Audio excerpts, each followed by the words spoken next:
Hello guys, good afternoon. Nandito man tayo sa Lolo Mini Backyard Farm.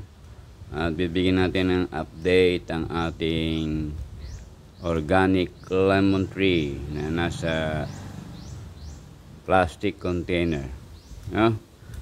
Ito yung nabili natin sa Baksakan, Marikina ng 500 pesos. Ayun niya. So, after 5 months, bunga na siya, no? Pero, titingnan natin kung lalaki talaga siya katulad ng nabibili natin na lemon fruit sa supermarket at saka sa palengke, no? Yan. Yan, pure organic yan, okay? Yan. Yan, ha? Nakapatong lang siya, no? Yan. Okay. Ilagyan natin ng eggshell para hindi gapangan ng mga kumakain ng dahon, no? Okay. Yan. So far, healthy naman siya. Yan. So, ang i-update natin yung kanyang mga fruits.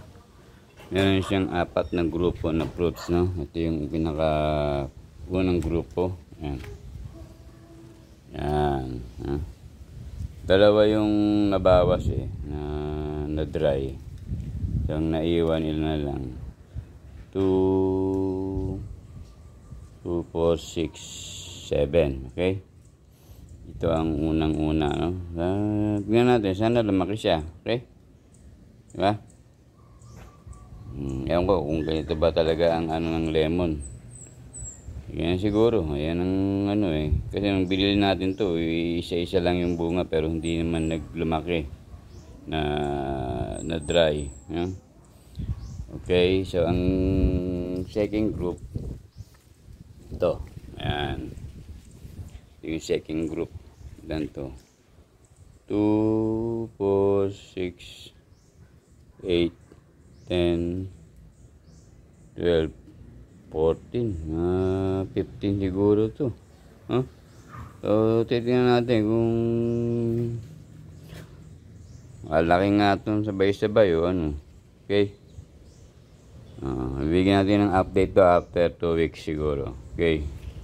So, ang third group to. Ayan. Ito naman ang third group. Huh? So, hindi natin gano'ng mabilang dahil ang daing dyan pa yung bulaklak, no? Okay. Madami rin siya, may 5 siguro to.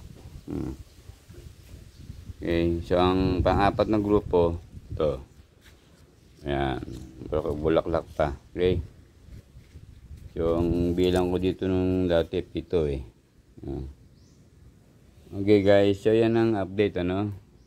Ng ating lemon tree in pot, organic, pure organic yan, no? So, ano lang ang ginawa natin? Tender loving care at saka be patient, no? Kinukulit nga yung binilang ko nito, sabi ko, yung kalamangsing minarpot ko, namunga na, itong lemon tree, ayaw pa rin.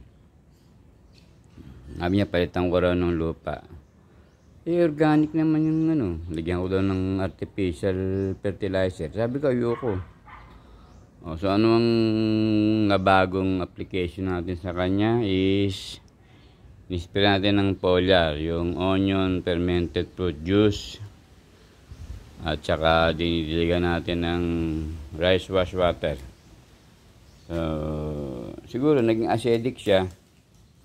Tapos yung dahon, na-apply natin ng sulfur dahil yung sibuyas may sulfur yun Kaya kita nyo pag inihiwa natin sibuyas, sumasakit yung mata natin. Natatatsikan tayo ng sulfur. So yun lang ang kailangan pala niya. Okay? Yung nakapanood natin yung sulfur, ganun din yung balat dinidilig sa halaman. Ito naman ang ginawa ko. Yung akong foliar, tapos yung mga scrap na sibuyas binabasa, ayan, nandito binabaong ko dyan, okay? Dry na naman yan. Mamaya didiligan naman natin. Okay? So thank you guys sa pakikinig ng update nating organic lemon tree in pot. Yan.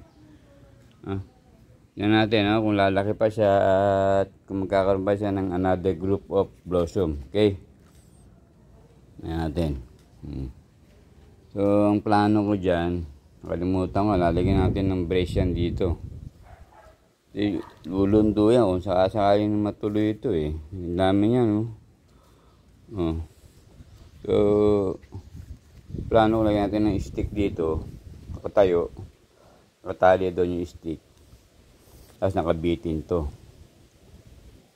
Dito nakabitin yan, no?